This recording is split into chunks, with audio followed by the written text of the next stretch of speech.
Three Demons, Book 2, Chapter 14, Winter Wonderland. The man jumps down from the tree in front of the group. Everyone is immediately suspicious of the man in front of them, not knowing what to expect. However, Kazuto feels the presence of Excalibur within the man in front of them. If you guys are looking for shelter, my doors are open. My wife makes a great stew. You'd love it. The man says, pointing in the direction of his home, which is deeper in the snowy woods. How do we know we can trust you? Zyla demandingly asks the man, which leaves him dumbfounded. Well, I don't have any ill will towards any of you. You guys seem like a bunch of fine folk to me. Plus, I did save you from the big guy over there. He makes a very valid point, Joseph exclaims in the subconscious. The man begins walking in the direction he said his home was, waving the group to come follow him. Everyone's still being very hesitant, but Ivy is the first to relent when her stomach starts growling loudly.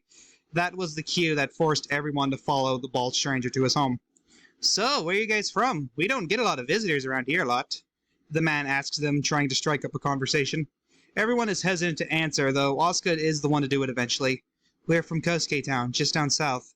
Kosuke Town? Wow, you must have traveled a far distance to get up here. I'm kind of impressed. The man chuckled from his statement. He's quite the people person, Joseph stated in the subconscious. Something doesn't seem right. He acts normal for someone who was easily able to kill that occult earlier. Jake exclaims, Oh, shut the hell up. It's a breath of fresh air for someone not to be crazy as well as strong. It's a bonus. Joseph continues proudly. So it looks like three of yous are carrying a fragment of Excalibur, the man says, looking back at us with a kind-hearted smile.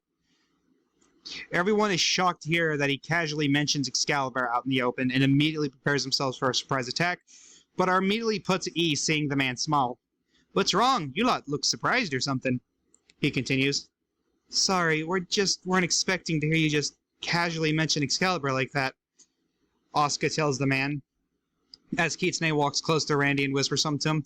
Be on your guard. Something smells off about this place. You sure it's not the stew you're smelling? Randy responded to her before Kitsune plants the side of her fist into him. Alter switched to Joseph. The man turns back to the scene. You two seem mighty fine close. Young love is such a fine thing to see.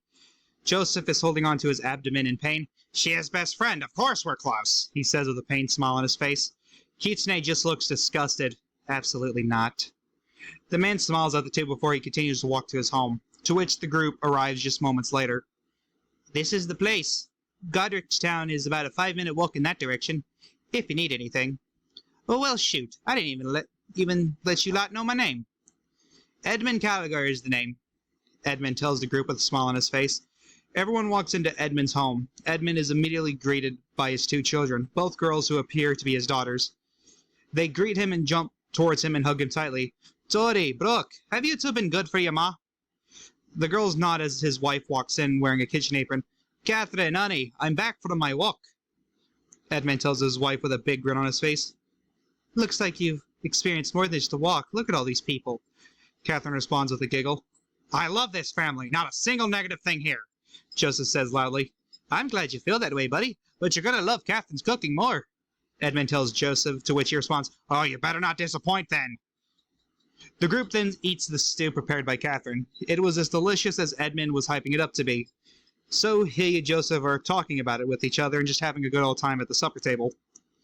Everyone is conversing with one another, some more than others. Joseph and Asuka are both playing with Edmund's kids while he watches from the table. Surprisingly, Joseph is being out-energized by his daughters and doesn't know how to handle it. Edmund and Asuka both laugh when the daughters both have Joseph pinned down. Someone help! Suddenly, the lights in the house go off, as well as the fireplace going out. It suddenly becomes freezing, as everyone can see their own breath. Kitsune then gets a scent. This gives Edmund the feeling that something dangerous is near. Girls, go hide in the basement. Edmund tells them. Dear, are you going to be okay? Catherine asks him, to which he tells her he'll be fine. As they leave to go hide, the door creaks open as a man wearing a black robe walks in. He looks straight at everyone. Long brown hair that goes down to his shoulder blades, thick but kept together beard, cold red eyes, and a scarred face. He begins looking around at everyone. For fun. I'd rather not destroy this home, so I'm going to walk outside, and if you aren't out there, I will be forced to. He warns everyone as he turns to walk back out of the house, his demeanor not changing at all, not an ounce of worry or doubt in his mind. Joseph is the first person to run after him and throws a punch at the man. It connects. However, the man doesn't fall. He just looks back at Joseph. That same cold look as Joseph just looks back in shock. Suddenly, multiple large shards of ice stab its way out of Joseph's arms, blood splattering across both men. Joseph falls back and holds onto his arm as Oscar runs up and checks on him as the man just stares at the two. Kitsune is the next one to attempt to strike at the man, however, he easily dodges all of her blows. Kitsune is then suddenly trapped in the snow as she is unable to move. The man goes to reach for a sword, but Kazuto shows up and pushes him back, the two of them clashing blades against each other. Suddenly, the man is found immobile. He looks back and sees Selo standing there unconfidently, having a wire attached to him as Kazuto stabs him in the chest. Ivy then wraps Shento around his neck and Zyle launches him up into the trees. Ivy pulls him back down, wrapping the whip around the tree, causing gravity to pull him back down. A loud crack is heard when the whip is stopped by the branch as he just hangs there. Oh, that bravado when he couldn't back it up, Zyla confidently exclaims. Guys, move! Edmund screams out as the man hanging there begins to melt. The snow then begins to move and grow behind Selo. The man's silhouette is then formed in the snow as he swings his sword out at Selo. However, Edmund was able to throw chakra at the man, causing him to dodge before he could cut down Selo. Edmund then runs towards the man, catching his disc as it flies back towards him. Edmund and the man begin to throw attacks at each other. Edmund then elbows the man in his face, with which he grabs Edmund's arm, causing it to begin to turning into ice. Edmund then uses his disc and smashes the ice off of his arm. But this creates an opening for the man who swings his blade at him. Selo was able to attach his wire to Edmund and yank him out of the way, however, the blade only cutting into the snow. The man then rushes towards the two. He swings his arm, creating shards of ice that fire at the two, cutting into their skin. Before he could get to the two, however, Kazuto jumps in front of him, getting stabbed in his lower torso. This, however, allows Kazuto to grab the man's hand and fire multiple shards of sharp bones into his hand. The man looks mildly surprised as he is forced to let go of his blade, as Kazuto drops to one knee, smirking at him. Surprise, bitch! Joseph screams as his left gauntlet is on his hand as he forces his fist into the man's head, causing an explosion to go off. The man is sent flying into the woods. Joseph then bumps his gauntlets together. Oh, I ain't done yet, he says, chasing back after the man. The man catches himself, blood pouring out of his head as Joseph catches up to him. The man looks at Joseph before muttering, Asphyxia helata. Joseph begins to slow down as he is unable to catch his breath just turning into little shards of ice as he becomes so weak he just falls to the ground. Damn it, what the hell happened? The trees around the man begin to freeze and crack as he just stares down at Joseph. It's been decades since I was forced to use this. What is your name? Before you were killed. The man asked coldly and blankly looking down at Joseph. You wish this was going to kill me, but I'll humor you. Joseph Cardona. Joseph tells the man with a smirk on his face he can begin to hear his heartbeat. Hogany Mo is my name. Goodbye. Hogany tells Joseph. Kitsune then appears out of nowhere and lands a punch on Hogany as Kazuto comes and grabs Joseph and gets him out of dodge. Kitsune does the same as she rushes back, holding onto her right arm. What the hell was that all about? Joseph asks, very unhappy about being dragged out of the fight. They get back to the others, Asuka noticing Kitsune holding onto her arm. She goes to ask if she's okay before being horrified to see her arm turning completely black, with her being unable to move it at all. Asuka immediately goes to heal her arm, however, the more she heals it, the more pain it causes Kitsune. Everyone then turns back as the area gets colder and the trees start turning to ice. Hogany looking through everyone as Joseph gets back up on his feet, ready to go another round. Kazuto slams his hand onto the ground and attempts to shoot bones through the ground into Hogane. However, as they travel near Hogane, they only turn to ice and shatter. Ivy then moves her hand closer to her mouth and she spits out fire at Hogany. The flame doesn't turn to ice, however, as Hogany is forced to create a shield of ice before it makes contact with him. It didn't turn to ice, Selo exclaimed as Edmund throws his disc at Hogany, the disc slamming into another wall of ice, however. It continues to spin against the ice, cracking it before it finally breaks through and smacks Hogany in the face.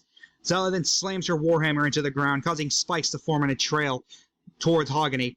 The spikes make contact with him, but crumble as they do, as his ability has frozen the earth.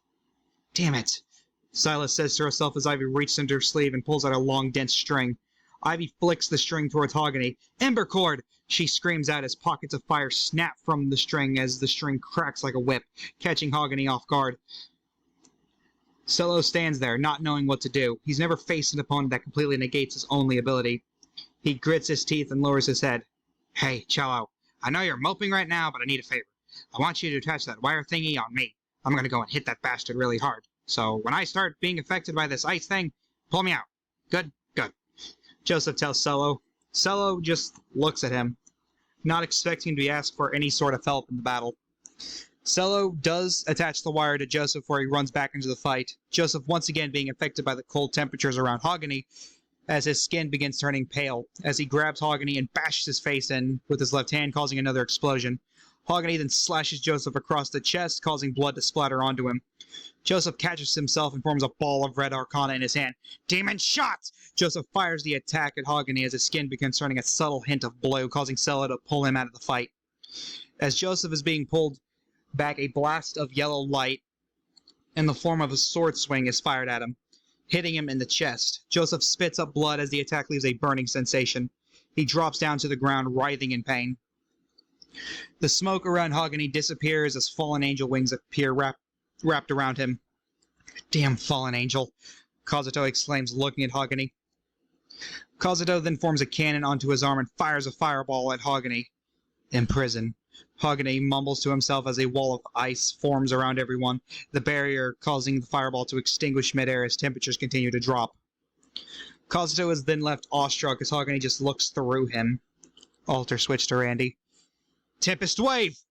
A wave of blue arcana is fired at Hogany, causing him to bounce against the barrier as Randy appears in front of him, looking to finish the fight, just glaring at him. Randy cuts down Hogany, blood flying out of his chest. However, he doesn't go down and just continues to look at Randy. Your eyes are different. They're more pained, angry, lonely. Hogany reveals to Randy before Randy once again slashes down at Hogany, before Sella once again pulls him out of the fight as his skin turns blue once more. Hogany then appears in front of both Randy and Solo, sword in hand. He goes to slash down the two before Zyla jumps in and takes the blow, the slash from his blade cutting deep into her as blood pours, causing the snow to turn red. Zyla falls onto the ground, the snow around her turning red as Randy and Solo both look down at her body, frozen in shock. Zyla! Ivy screams out for her friend before she runs towards Hogany and spits fire at him at point-blank range. However, her rage makes her forget that the barrier negates her flames, as Hogany grabs her by her throat. Solo tries to move himself and Randy out of the way. However, Hogany's asphyxia halata has gotten to him, leaving him weak as his skin turns pale.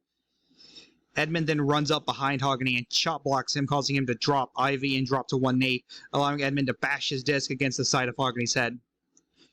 Everyone at this point is in range of Hogany's ability, outside of two people, and are slowly feeling the effects of hypothermia.